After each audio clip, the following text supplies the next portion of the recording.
You know that feeling when you're walking through life half asleep? When everything feels grey and repetitive, like you're stuck in some cosmic waiting room? That was me 3 years ago. I thought I needed something big to happen. A lottery win. A perfect relationship. A dream job falling from the sky. But what I discovered changed everything I thought I knew about how life actually works. It wasn't a lightning bolt moment. It wasn't even particularly dramatic. It started with a penny. I'm Sarah, I'm 32, and I live in a small apartment in Portland, Oregon. 3 years ago, I was working at a local coffee shop, barely making ends meet, feeling invisible and forgotten by the universe. I'd read about the law of attraction. Sure. I'd tried vision boards and affirmations. But honestly, I felt like I was shouting into the void. The thing about hitting rock bottom isn't that it's dramatic. It's that it's boring. Day after day of the same routine, the same worries, the same feeling that life was happening to other people, not me. I'd wake up in my tiny studio apartment, the morning light struggling through dirty windows, and think, there has to be more than this. I remember one particularly grey Tuesday morning in October. I was walking to work, head down, earbuds in, completely disconnected from everything around me. That's when I stepped on something that made a small clink sound. I looked down and there it was. A penny. Heads up, right there on the sidewalk. Now, I know what you're thinking. It's just a penny. People probably step over dozens of them every day. That something made me pause. Maybe it was the way the weak morning sun caught the copper surface. Or maybe I was just desperate for any sign that the universe remembered I existed. I picked it up. Find a penny, pick it up. All day long you'll have good luck. The old rhyme my grandmother used to say echoed in my head. I almost laughed at myself. A grown woman getting excited about finding a penny. But I slipped it into my pocket anyway. The weird thing is, that day was different. Small things, nothing earth-shattering. A customer at the coffee shop left me a $5 tip on a $2 coffee. My coworker brought extra lunch and shared it with me. The bus came right as I got to the stop, instead of making me wait 20 minutes in the rain. That night, lying in bed, I'd pulled the penny from my pocket and really looked at it. 1,943. Almost 80 years old. I wondered about all the hands that had held it, all the wishes it might have witnessed. And for the first time in months, I felt curious. Not hopeful exactly, but curious. The next morning, I made a decision that probably sounds ridiculous. I decided to pay attention. Really pay attention. To everything. I started what I called my noticing practice. Nothing fancy. No special journal or app. I just began to observe the small details of my daily life with the same attention I'd give to a movie I really loved. The way the steam curled up from my morning coffee. The sound of Mrs. Chen next door watering her plants. The exact shade of blue the sky turned just before sunset. And you know what happened? The world started talking back. It began with numbers. I'd been seeing 11:11 on clocks for as long as I could remember. But suddenly I was seeing it everywhere. Not just on my phone or the microwave, but on receipts, license plates, random digital displays. At first, I thought it was just because I was looking for it. That psychological thing where you notice red cars everywhere, after you decide you want a red car. But then other patterns started emerging. I'd think about an old friend, and their song would play in the coffee shop an hour later. I'd wonder about trying yoga, and find a flyer for free classes stuck to my apartment door. I'd crave my grandmother's apple pie, and the customer in front of me at the grocery store would be buying the exact same ingredients I remembered from her recipe. Were these coincidences? Maybe. But here's what I was learning. When you start paying attention to the small magic, it multiplies. About 3 weeks into my noticing practice, something beautiful happened. I was working the morning shift, feeling particularly present and aware, when this elderly gentleman came in. He ordered his coffee, black, no sugar, and while I was preparing it, he looked at me really closely. "You know," he said, "you have the kindest eyes I've seen in a long time." Now, I'd been working in customer service for years. I'd heard compliments before, but something about the way he said it, the timing, the genuine warmth in his voice, it hit me like a wave. Not because it was profound, but because it was perfectly timed. I'd been feeling invisible for so long, and here was this stranger really seeing me.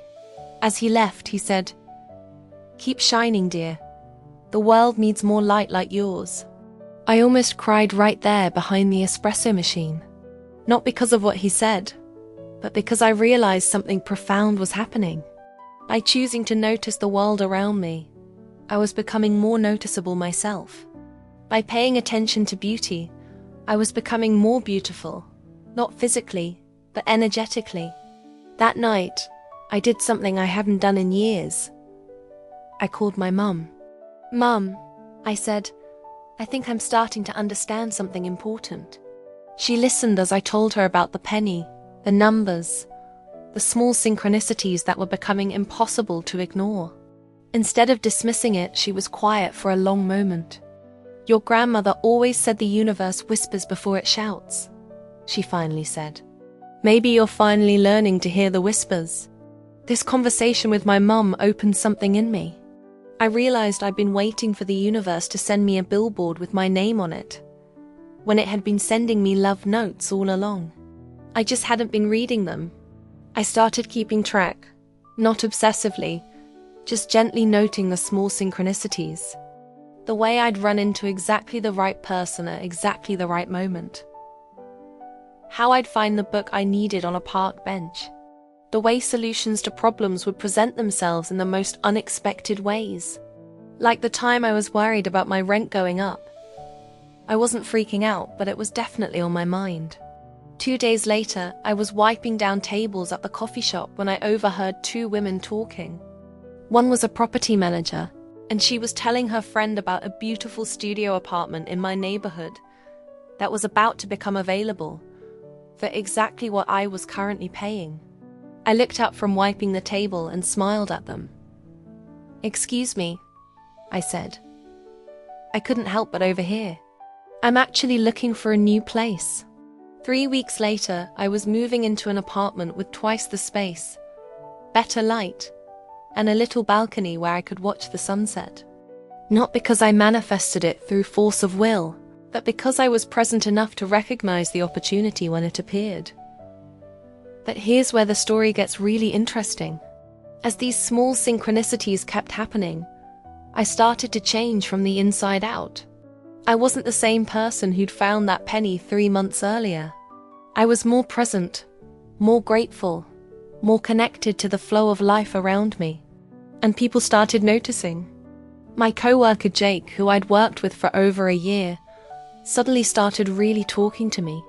Not just work stuff, but real conversations about life, dreams, fears. He told me later that there was something different about my energy, that I seemed more here. Customers at the coffee shop began asking for me specifically. Regular customers would wait in longer lines just to have me make their drink. Not because I'd suddenly become a barista virtuoso, but because I was present with them. I looked them in the eye. I remembered their orders, their names, their stories. One morning, a woman named Elena came in looking absolutely exhausted. She ordered her usual, a large oat milk latte. But I could see she was holding back tears. Instead of just making her drink and moving on, I really looked at her. "Rough morning?" I asked gently. She nodded, and then, unexpectedly, started telling me about her divorce proceedings, how she felt like she was losing herself in all the legal paperwork and bitter arguments. I listened, really listened, while making her latte with extra care. When I handed her the drink, I said, I know we don't know each other well, but I want you to know that this difficult chapter doesn't define your whole story. You're stronger than you realize." She looked at me with such surprise and gratitude. "How did you know I needed to hear exactly that?" I didn't know, but I was starting to trust that when we show up fully present, we somehow become conduits for exactly what people need to hear. Elena became a regular, and over the months that followed, I watched her transform. She'd update me on her divorce, her new apartment, her decision to go back to school. But more than that, I watched her rediscover her own light. She started smiling again, laughing, making jokes. One day, about 6 months after that first conversation, she came in with a huge grin on her face. "Sarah," she said, "I have to tell you something. That day when you told me I was stronger than I realized, I was planning to give up on my dreams of becoming a therapist. I thought I was too old, too broken, but your words stuck with me. I just got accepted into the counseling program at Portland State. I felt chills run down my arms. Not because I'd said something particularly wise, but because I'd been present enough to be used as an instrument of encouragement at exactly the right moment. This is when I really started to understand how the law of attraction actually works. It's not about demanding things from the universe. It's about aligning yourself with the flow of life so completely that you become a magnet for synchronicity, connection, and possibility. Around this time, I started having the most incredible dreams. Vivid, colorful dreams where I was teaching people about this very thing, about how to notice the magic in everyday life. In these dreams, I was writing, speaking, helping people wake up to the beauty that's always been surrounding them. I'd wake up feeling so inspired, but then I'd look around my little apartment and think, who am I to teach anyone anything? I'm just a barista. But the dreams kept coming. And in my waking life, more and more people were asking me questions. How did I stay so positive? What was my secret to finding joy in small things? Could I teach them what I was doing? One evening, after a particularly vivid dream about writing a book, I was walking home from work when I literally stumbled. Actually tripped over something on the sidewalk.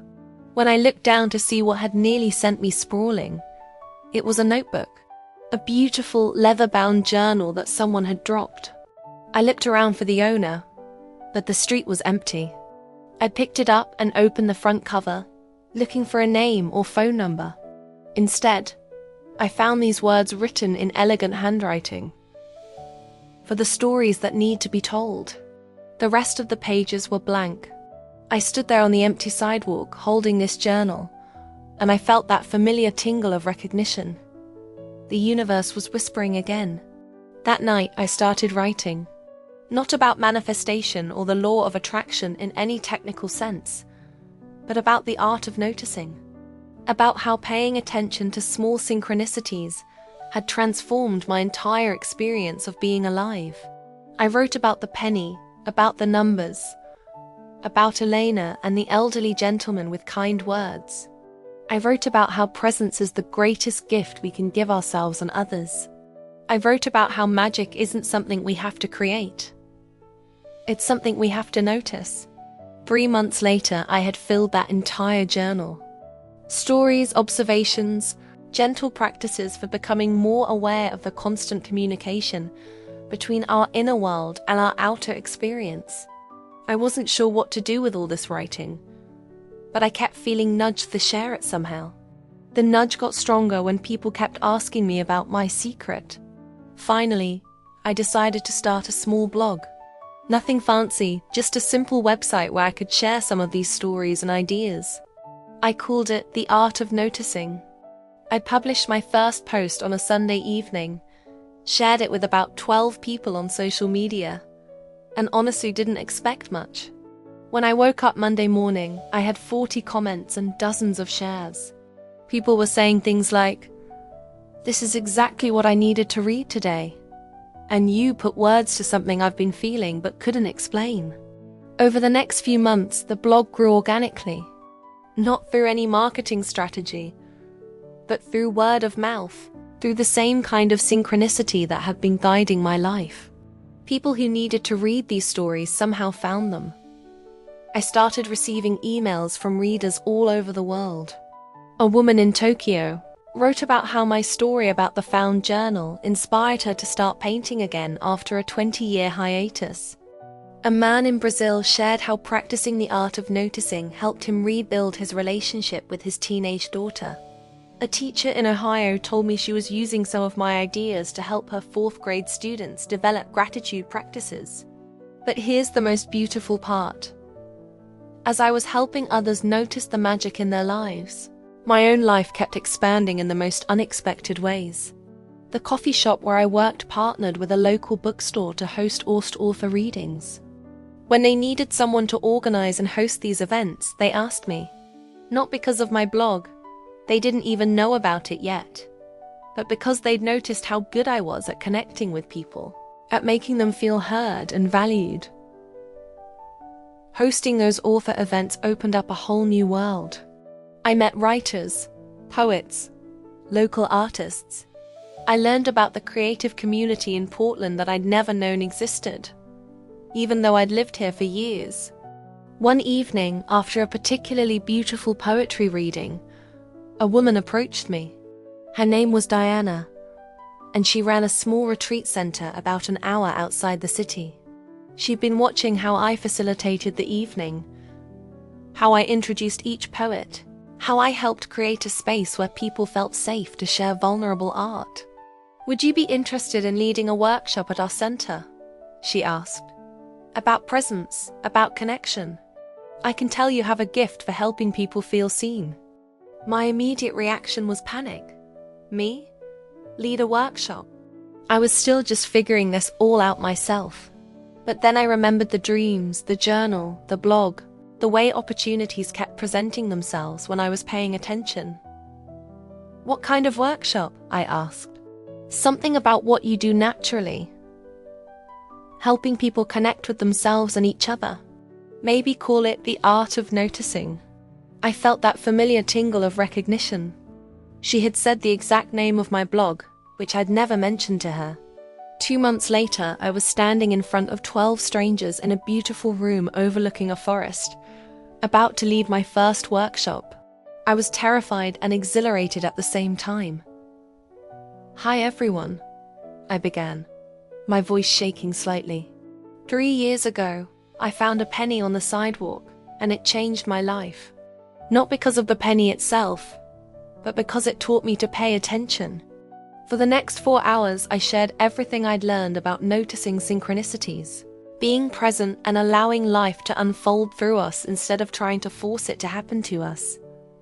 We did exercises in mindful observation. We shared stories about small moments that had changed our perspectives. We practiced what I called compassionate noticing, looking at ourselves and others with gentle, curious attention. At the end of the workshop, a woman named Marie came up to me with tears in her eyes. "I've been so focused on manifesting big changes in my life," she said, "that I completely missed all the beautiful small changes that were already happening. Today I realized that I've been living in a state of constant wanting instead of constant receiving. Thank you for helping me see that." Driving home that evening, I felt a deep sense of alignment that I'd never experienced before. Not the giddy excitement of getting something I wanted, but the profound peace of being exactly where I was supposed to be, doing exactly what I was meant to do. The workshops grew. Words spread in that organic, synchronistic way. Soon I was leading monthly sessions, then weekly ones. People started calling me a teacher, which still felt surreal. I kept wanting to say, "I'm not a teacher. I'm just someone who learned to notice." But maybe that's exactly what a teacher is. About a year after that first workshop, I was able to leave my job at the coffee shop. Not because I'd suddenly struck it rich, but because my workshop income, combined with some freelance writing opportunities that had appeared through the connections I'd made, was enough to support me. The day I gave my notice, my manager Jake looked at me with this knowing smile. "You know," he said, I always knew you were meant for something bigger. There was always something special about how you saw people. That evening, I took a long walk through my neighborhood, the same streets I'd walked 3 years earlier when I found that penny. But everything looked different now. Not because the neighborhood had changed, but because I had changed. I was the same person, but I was also completely transformed. I stopped at the exact spot where I'd found the penny. It was just an ordinary corner, nothing remarkable about it. But standing there, I felt such overwhelming gratitude for that small moment of curiosity that had set everything in motion. That's when I understood something profound about how manifestation really works. We think we're supposed to have a vision of what we want, and then force it into existence. But actually, we're supposed to become so present, so connected to the flow of life, that we naturally attract experiences that align with our highest good. I never could have imagined my life as it is now. Teaching workshops, writing articles for wellness magazines, building genuine community with people all over the world who are practicing the art of noticing together. It's so much more beautiful and meaningful than anything I could have conjured up in a vision board. But it all started with a willingness to pay attention to a penny on the sidewalk. These days, my practice has deepened. I start each morning with what I call hello time. 5 minutes of simply greeting the day, the light coming through my windows, the sounds of my neighborhood waking up. I notice what I notice, without judgment, just with curiosity and appreciation. Throughout the day, I practice what I teach: presence, compassion, and trust in the intelligence of life. When I'm walking, I'm walking. When I'm listening to someone, I'm fully listening. When I'm writing, I let the words come through me rather than forcing them from me. And the synchronicities continue.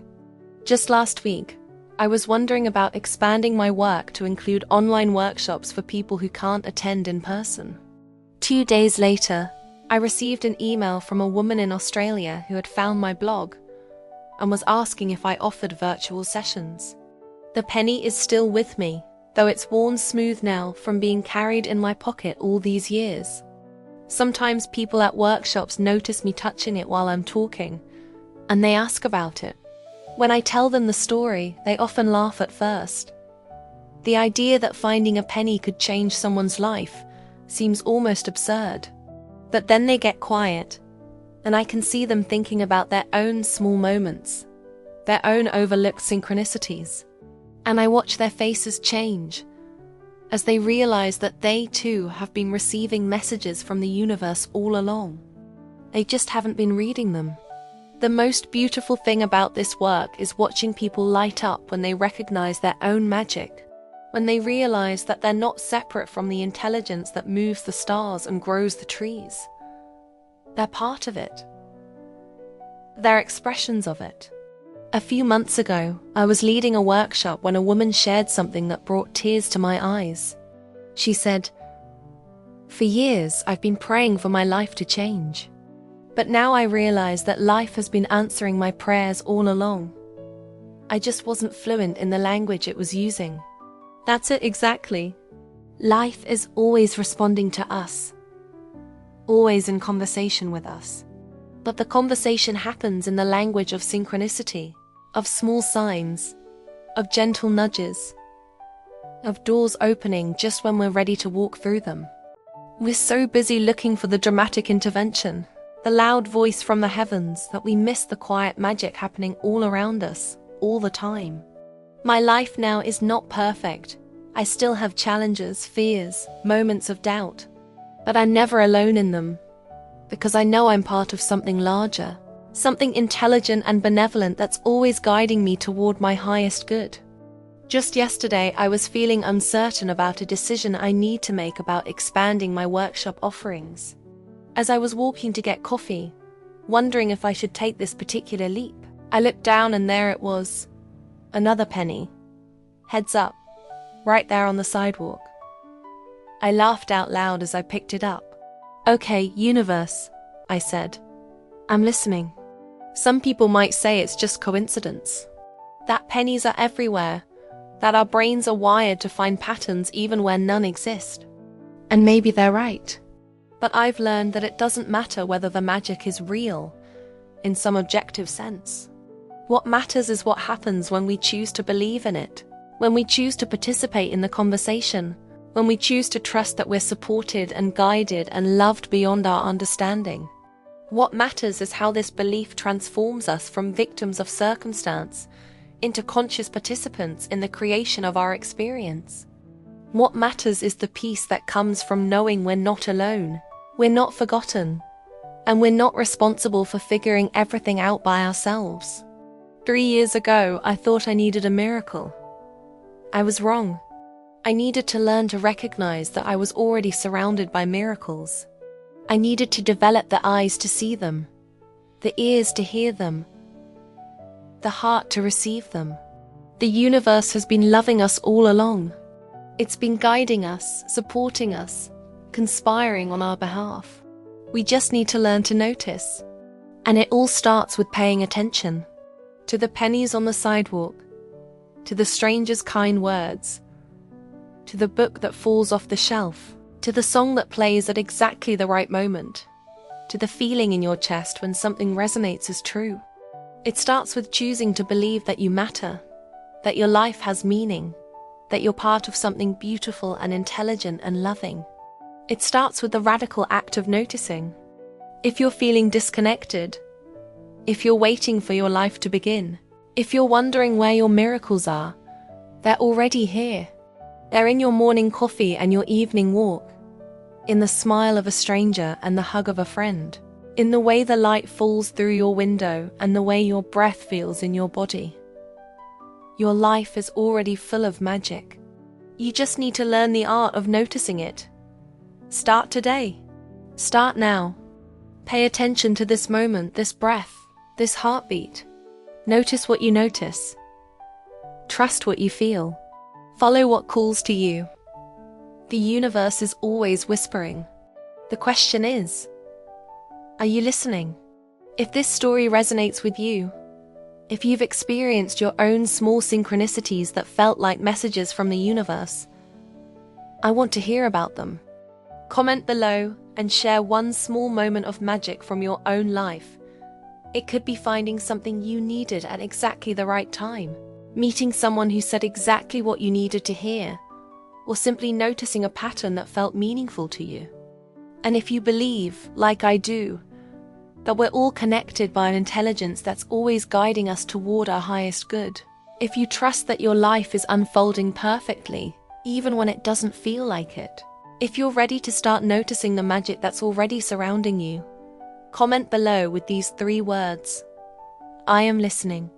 Let's create a community of people who practice the art of noticing together. Because when we share our magic, it multiplies. Don't forget to like this video if it touched your heart, and subscribe for more stories about finding the extraordinary in the ordinary. Ring that notification bell so you never miss a reminder that you are loved, you are guided, and you are never alone. The universe is always speaking. Let's learn to listen together.